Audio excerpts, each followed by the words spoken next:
ఒక నార్మల్ నేపాల్ నుంచి ఢిల్లీకి వస్తున్న ఫ్లైట్ ఇండియన్ హిస్టరీలోనే అతిపెద్ద హైజాక్గా ఎలా మారింది? Welcome to 10 Days 10 aviation series part 2.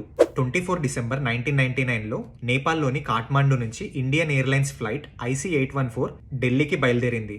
ఇందులో 155 ప్యాసింజర్స్ ఉన్నారు. ఇండియన్ బార్డర్లోకి ఎంటర్ కాగానే 4 హైజాకర్స్ ప్లేన్ని హైజాక్ చేశారు. దీని తర్వాత ఫ్లైట్ని పాకిస్తాన్కి తీసుకెళ్లమన్నారు. కానీ పైలట్ ఎనఫ్ ఫ్యూయల్ లేదు అని చెప్పి అమృత్సర్లో ఫ్లైట్ని ఆపాడు. దీని తర్వాత హైజాకర్స్ కి డౌట్ వచ్చి ఇమీడియట్ గా పాకిస్తాన్ లోని లాహోర్ కి ఫ్లైట్ ని తీసుకెళ్లారు. అక్కడ రీఫ్యూలింగ్ చేసుకుని ఫ్లైట్ ని యుఏఈలో ఆపారు. యుఏఈ గవర్నమెంట్ ఫ్లైట్ ని ఆపడం ఒప్పుకోలేదు. దీని తర్వాత ఆఫ్ఘనిస్తాన్ లోని కాందహార్ కి ఫ్లైట్ ని తీసుకెళ్లారు.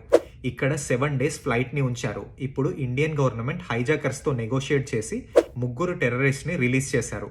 ఇలా టెర్రరిస్ట్ ని రిలీజ్ చేయడం న్యాయమేనా? ఎందుకంటే ఈ టెర్రరిస్ట్ ని రిలీజ్ చేసిన కొన్ని సంవత్సరాల తర్వాత వీళ్ళు పార్లమెంట్ అటాక్స్ ని ఇంకా ముంబై అటాక్స్ ని చేశారు.